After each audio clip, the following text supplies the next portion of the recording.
Minha palavra inicial é de saudação a todos, em nome de Jesus.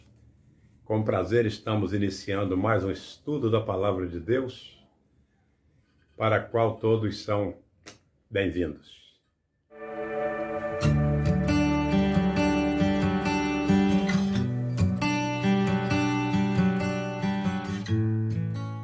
Muito bem.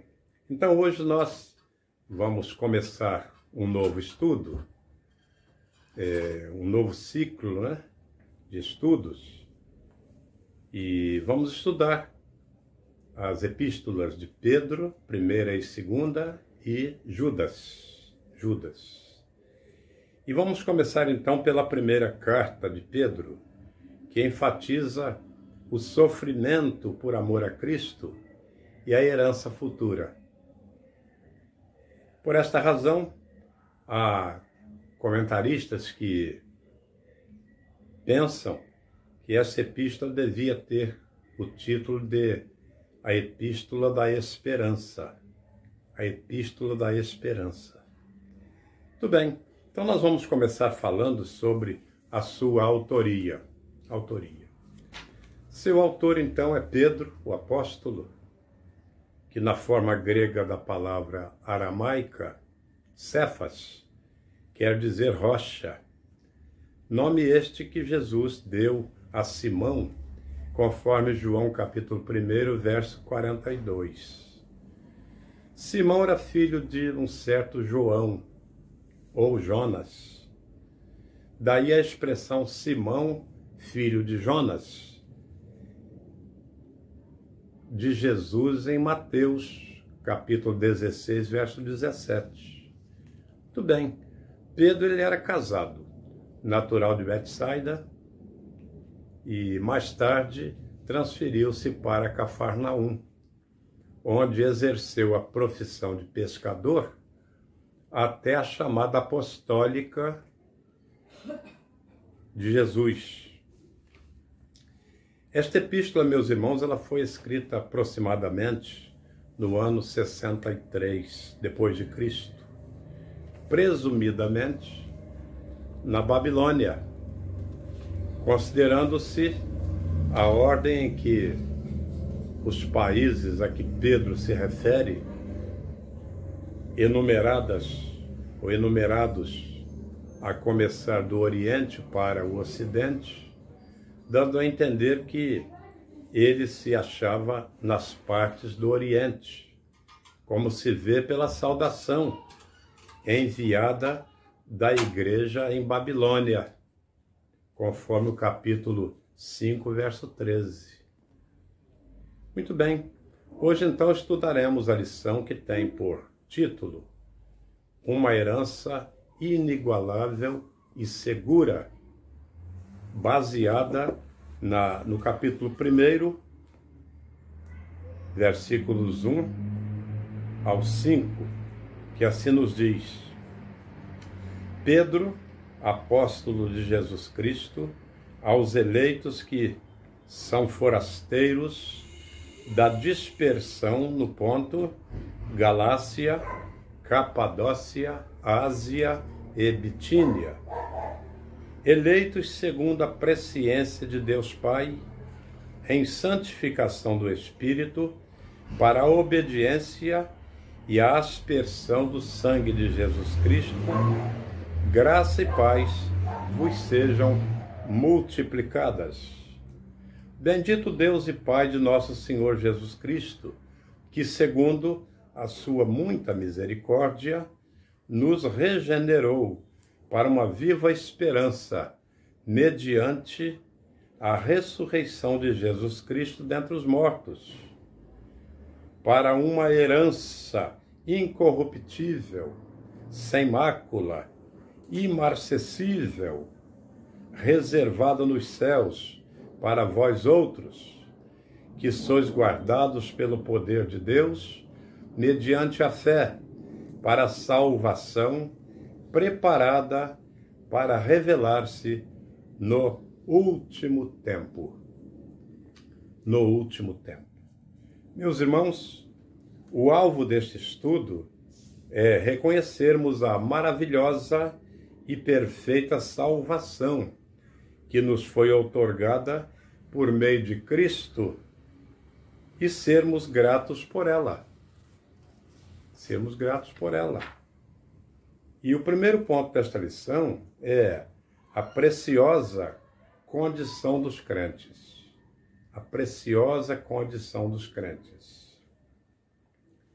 O apóstolo ele começa a mensagem revelando-lhes a grandiosa natureza da salvação, pela qual vale a pena lutar e sofrer. Vale a pena lutar. Ele cita algumas características dos crentes a quem ele escreve. Primeiro, ele vai chamar de forasteiros da dispersão, ou seja, crentes dispersos, fora da sua pátria, a Palestina. Depois fala que eles são eleitos aos olhos de Deus. Eleitos aos olhos de Deus. Apesar da dispersão, eles eram também eleitos e escolhidos de Deus. Estavam dispersos, fora da pátria, mas eram eleitos. Eles eram escolhidos de Deus. Os cristãos primitivos, meus irmãos, eram desprezados e incompreendidos pelo mundo. Entretanto, irmãos, o Senhor os conhecia e os havia chamado. Como peregrinos, como forasteiros, neste mundo em que vivemos, nós somos distinguidos por Deus. Nada deste mundo pode manchar ou tentar obscurecer o nosso chamado, a nossa escolha. Nós somos escolhidos de Deus. Não importa a situação, a circunstância. Nós não somos iguais ao mundo entre o qual estamos dispersos. Pedro ele escreve esta carta de alegre esperança, a fim de levar os crentes a verem a perspectiva divina e eterna da sua vida terrestre e celeste. Qual a perspectiva divina neste mundo? Como Deus nos vê neste mundo? E o que Ele está vendo para nós no mundo vindouro? É muito interessante isso, né? E assim, Ele quer prover, né, orientação prática aos cristãos que se encontravam em meio ao perigo, em meio ao sofrimento, providos pelos pagãos. O Senhor quer orientá-los com respeito ao perigo, ajudando-nos a viver e conviver com os perigos deste mundo hostil em que vivemos. Então, irmãos, o cuidado do apóstolo para com os crentes não se perturbassem, nem se esmurecessem na fé. O apóstolo Pedro está preocupado com a vida cristã, com a vida espiritual dos crentes dispersos. Está escrevendo para dar um embasamento a eles, para suportarem as provações que o mundo estava lhes oferecendo, né? Em virtude disso, irmãos, Pedro, então, ele vai lembrar aos eleitos o seguinte: primeiro, de que eles têm uma vocação gloriosa, uma chamada gloriosa e uma herança celestial em Cristo. Eles têm uma chamada. Pedro quer mostrar que eles são chamados por Deus para uma vida especial, para uma vida futura, né? Para a vida em Cristo. Lembrar também de que sua fé e amor nesta vida estão sujeitos à prova e à purificação, que resultarão em louvor, em glória e em honra na vinda do Senhor. Na vinda do Senhor. Isto quer dizer combater o bom combate, suportar a carreira e permanecer firmes, sabendo que esta permanência no caminho, isto é honroso, isto é glorioso para o Senhor. E é precioso isto é precioso, precioso. Então, mostrando aqui também de que os crentes, eles deviam viver uma vida santa e bem diferente do mundo ímpio ao seu redor. A vida santa. Meus irmãos, nenhuma provação, nenhum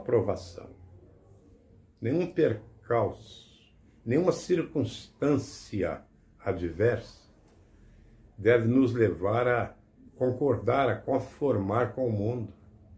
Não. O apóstolo Paulo, quando escreve aos crentes de Roma, no capítulo 12, ele diz que os crentes deviam ter uma inconformidade com o mundo. Não viver de acordo com o mundo. Porque nesse inconformismo com o mundo, eles iriam experimentar a boa, agradável e perfeita vontade de Deus. Se nós queremos ser agradáveis ao Senhor, nós precisamos, ser diferentes dos ímpios que vivem neste mundo. Eles não têm compromisso com Deus. Eles não foram chamados para a santificação. Outra coisa, o apóstolo quer lembrar aos crentes, é que eles são pedras vivas que estão sendo edificados como casa espiritual. Pedras vivas. A casa que nós estamos construindo é casa espiritual.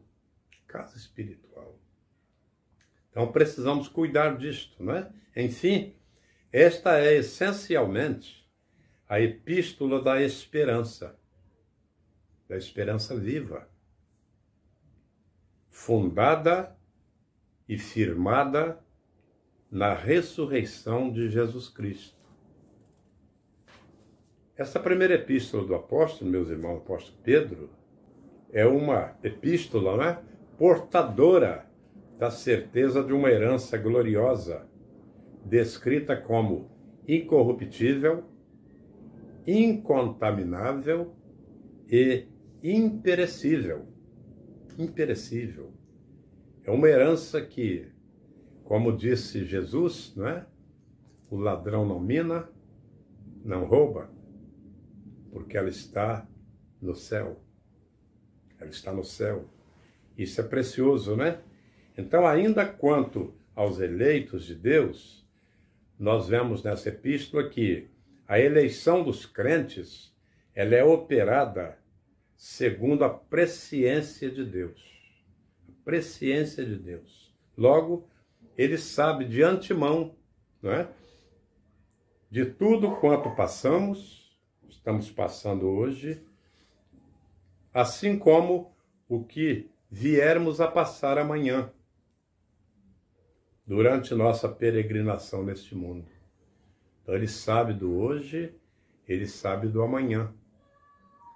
Então Pedro está falando para os crentes da dispersão de que Deus, ele é onisciente. Ele sabe de todas as coisas que eles estavam passando, por que estavam passando, mas qual era o seu fim amanhã. O que lhes iria acontecer amanhã? E por isso, então, o Senhor já está com eles, através do apóstolo, confortando o seu coração, lhes dando um embasamento espiritual para suportarem aquelas perseguições. Os eleitos de Deus, meus irmãos, são trabalhados, primeiramente, pelo Deus Pai, que elege e que chama. Depois, pelo Deus Espírito Santo, que santifica e separa. E, por fim, pelo Deus Filho, que salva. Assim nós vemos que os eleitos, você e eu, somos trabalhados por toda a Trindade. Toda a Trindade, ou seja, o Pai elege, o Filho salva e o Espírito Santo santifica. Coisa maravilhosa, né? O irmão já parou para pensar nisto? Que você, como um chamado de Deus, como um eleito de Deus, você foi trabalhado e continua sendo trabalhado pela Trindade? Pela Trindade? Precioso isto, não é? Precioso isto. Depois dessa primeira parte tem a saudação. A saudação que diz então, Pedro, apóstolo de Jesus Cristo, aos eleitos que são forasteiros da dispersão, eleitos segundo a presciência de Deus Pai, em santificação do Espírito para a obediência e aspersão do sangue de Cristo, graça e paz vos sejam multiplicados. Meus irmãos, esta maneira de saudar, ela é feita ou usada, não é? Aos crentes forasteiros com o emprego de dois termos. Primeiro, a graça e segundo, a paz. Pois aqueles irmãos que viviam sob a ameaça, sob a pressão constante, precisavam mesmo de uma porção maior da graça e da paz do Senhor. Precisavam de um reforço maior, não é? Para suportarem as provações. E é interessante, irmãos, que essa paz de Cristo, que depois Paulo vai dizer que excede todo o entendimento, essa paz, essa graça de Cristo, ela vai produzir a paz que nós não entendemos às vezes. Como estamos passando por momentos difíceis, provações severas, mesmo assim o nosso coração está em paz. O hino 347, né, do cantor cristão, que tive a honra de gravar, ele fala que se o nosso coração está em paz, a nuvem negra passa. A nuvem negra passa. Então, irmãos, esta paz que Cristo nos oferece, ela é graciosa, graciosa. Ela nos ajuda a suportar e a romper, não é? O momento da perseguição desta vida, neste mundo, não é? Então, queridos, é interessante isto. Graça e paz para aqueles irmãos que viviam sob ameaça, não é? Ameaça constante. Eles precisavam desse reforço, não é? Daí, então, a expressão sejam multiplicadas. Multiplicadas. A paz e a graça de Cristo multiplicadas sobre aqueles irmãos, para que estivessem em condição de suportar o embate terrível pelo qual estavam passando. Segundo ponto desta lição, nos fala sobre a preciosa herança dos crentes. Preciosa herança dos crentes. Crentes que sois guardados pelo poder de Deus, mediante a fé, para a salvação preparada para revelar-se no último tempo. No último tempo. Coisa preciosa, né? Preciosa. A esperança do cristão, meus amados, quanto a essa herança, né, não o deixa quebrantado, nem enfraquecido na fé. Ao contrário, esta esperança é que nos alimenta. Alimenta a fé. que nos dá ânimo, nos dá ânimo. É coisa preciosa. Eu fico me lembrando daquela questão, não é, dos crentes presos em Roma, quando eram fortalecidos, né, provavelmente por Lucas, para que fossem pacientes, que tivessem esperança,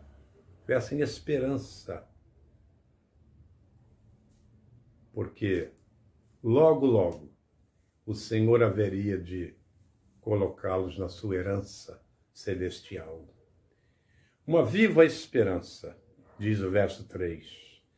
Os crentes são regenerados, meus irmãos, para uma viva esperança, diz o apóstolo. Só os que nascem de novo, meus irmãos, podem desfrutar de tal bênção. Só aqueles que são chamados.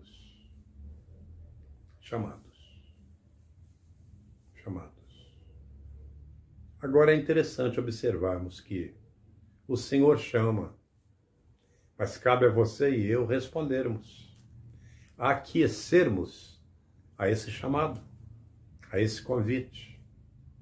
Ele chama.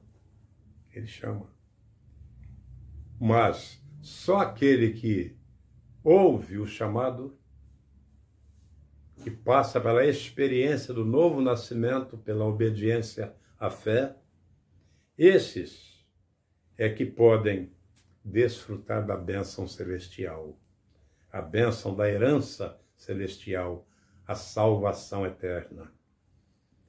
Esta esperança, irmãos, ela é selada com a ressurreição de Jesus Cristo. Selada, né?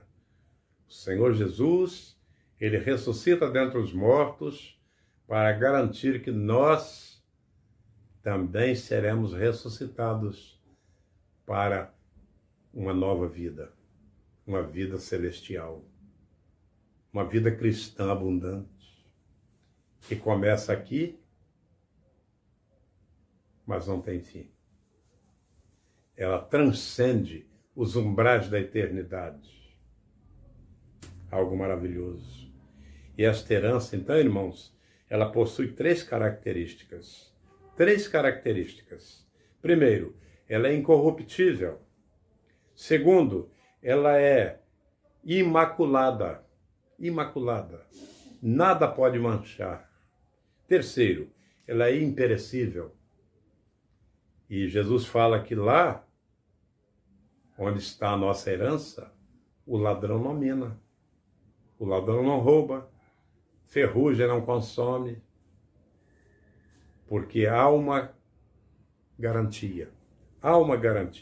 Ou seja, nada pode prejudicar ou comprometer sua integridade espiritual. Algo precioso. É importante, irmãos, observarmos também que, além de esta herança estar reservada para o salvo também está reservado para ela. Coisa maravilhosa, não é? Coisa maravilhosa. São João 5,24, Jesus afirma que aquele que ouve a sua palavra, crê naquele que o enviou, tem a vida eterna, tem a herança garantida, e não entrará em condenação, mas já passou da morte para a vida.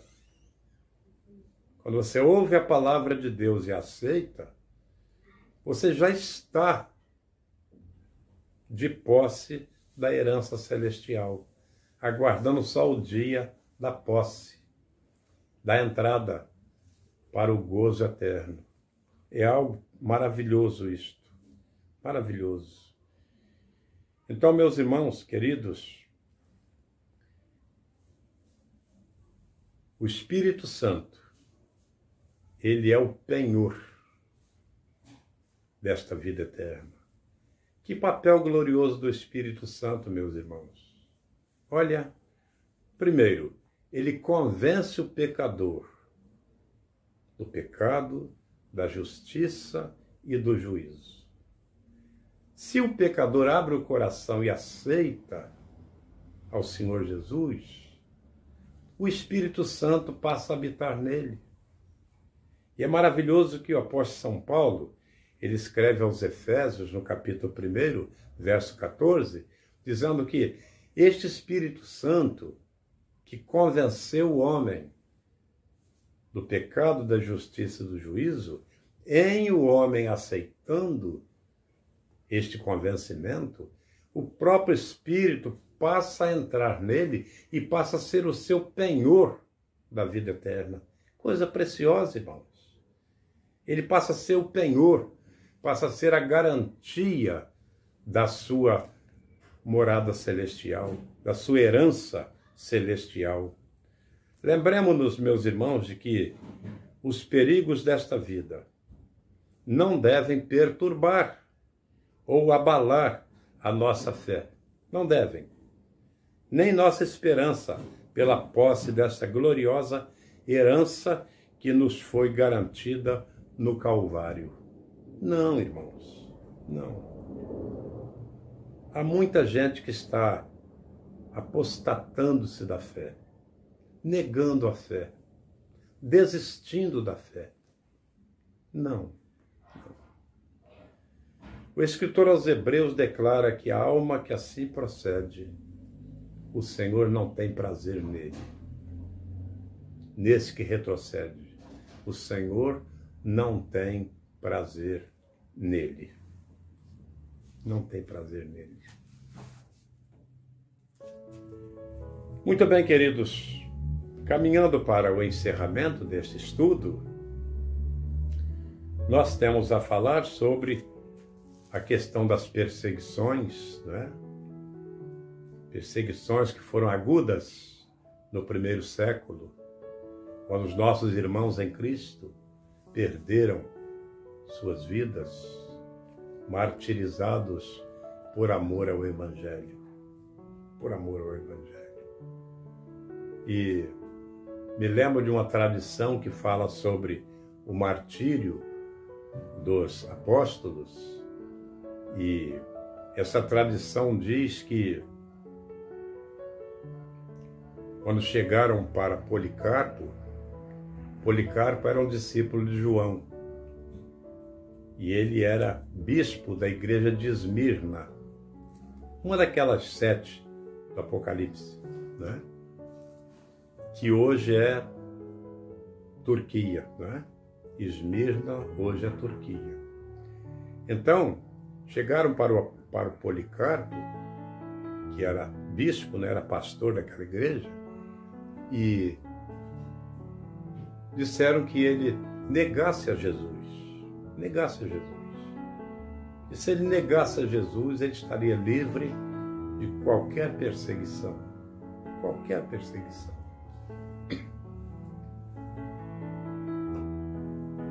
Mas, se ele não negasse,